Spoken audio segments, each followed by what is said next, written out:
Right, so Pat McGuinness update on the River Thames about the our banner, exit the 1951 UN Refugee Convention now banner.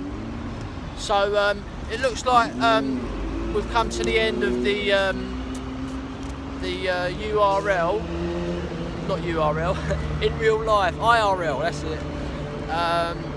So, you know, we've taken that banner started off in Dover, made a good video down there, went to Westminster with it. Boris Johnson diverted because we had it strapped along the railings at Westminster so that he would see it coming from Downing Street to Houses of Parliament on Wednesday when he does his questions time at Houses of Parliament. So yeah, went to Dover, went to Westminster, then myself and John Lawrence went up to the Conservative conference in Manchester, which was very interesting because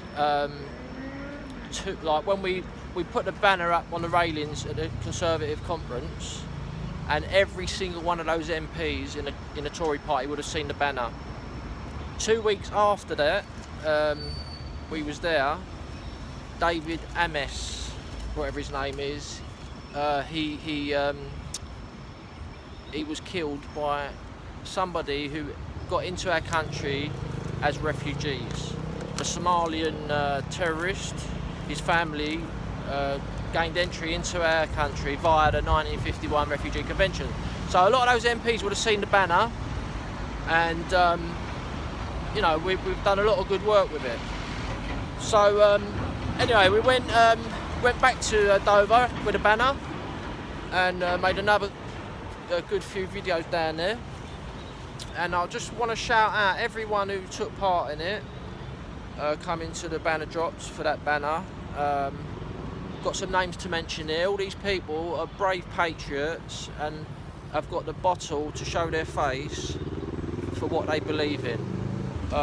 Dee Dee, Alan from Tilbury, Paul Evangeli, Oliver, Adrian Romilly, Roberta Woods. Those two donated to the banner, which was very kind of them. I've never asked for any donations, but people have offered donations. Everyone who donated, some of them I can't mention their names. So also Brexit Brian, David C, John Lawrence and Revolving News. All those people took part in the banner drops, what we did, and I'd like to thank every single one of them for doing it.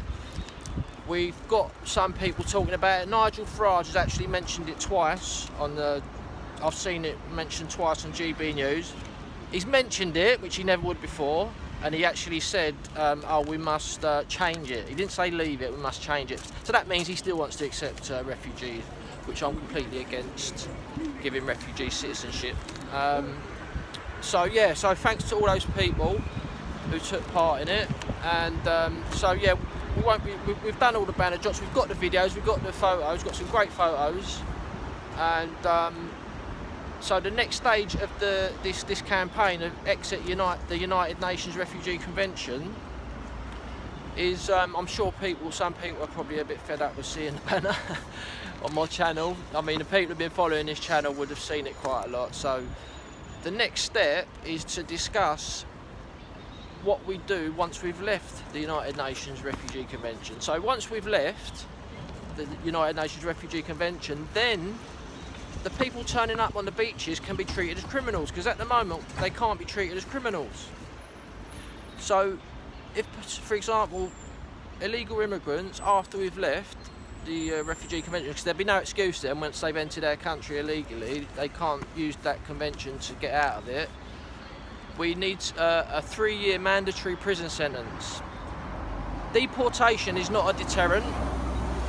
There needs to be a deterrent, because what stops people just entering the country illegally and then we deport them straight away if we can, if we know what country they're from? What's to stop them just keep coming back? There's been some famous cases recently. The Albanian murderer, he broke into our country twice with false papers. So deportation is not a deterrent. People got to get that in their heads, that we need a 3-year prison sentence.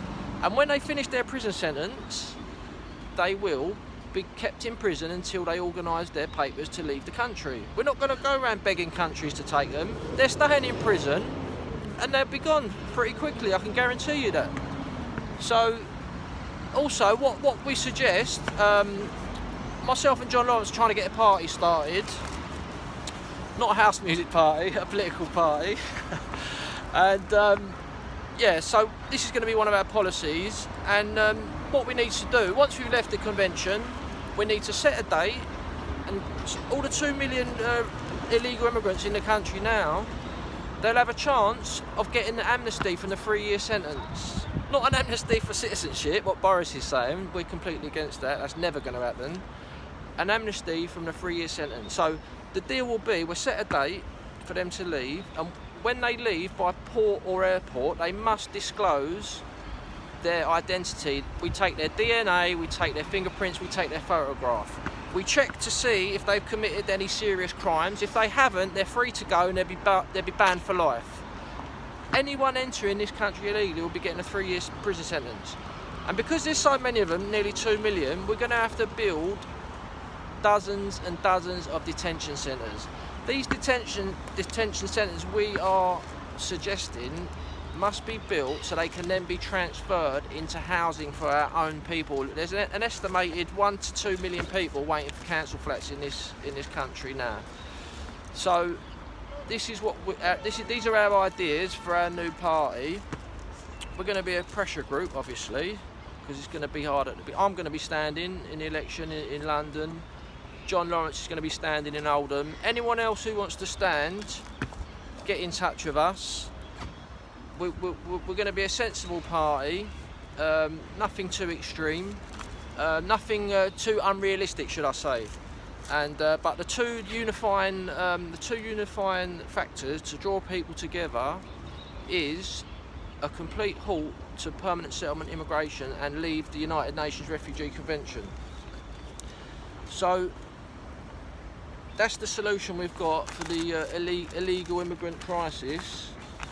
And we hope people will follow me and John and get involved. And even if we don't get registered, we're going to try and stand as independents until we do get registered. But the banner done a good job. We've got a lot of people talking about it. A lot of people didn't realise that all these people coming in at Dover, they cannot be treated as criminals. That is the reality. It doesn't matter what people say about them. This is how the government is treating it because of this convention.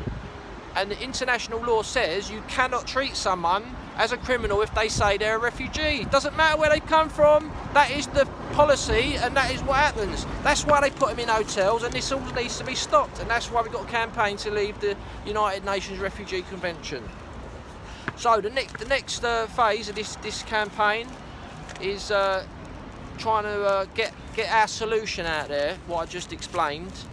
We won't be doing the IRL in real life, banner drops with it. We've got the photos, got the videos, but please spread the message that we need to leave that convention. Whatever party you belong to, tell your leaders they need that policy, black and white, in their manifesto to put pressure on the next layer of parties, like, you know, all these establishment parties, UKIP, Reform, Heritage, Reclaim, all part of the cancel culture. They've all banned ex-BNP members, which is completely part of the cancel culture. And but we're going to form our own party soon, and we'll be fighting elections. So thanks for watching, and keep well.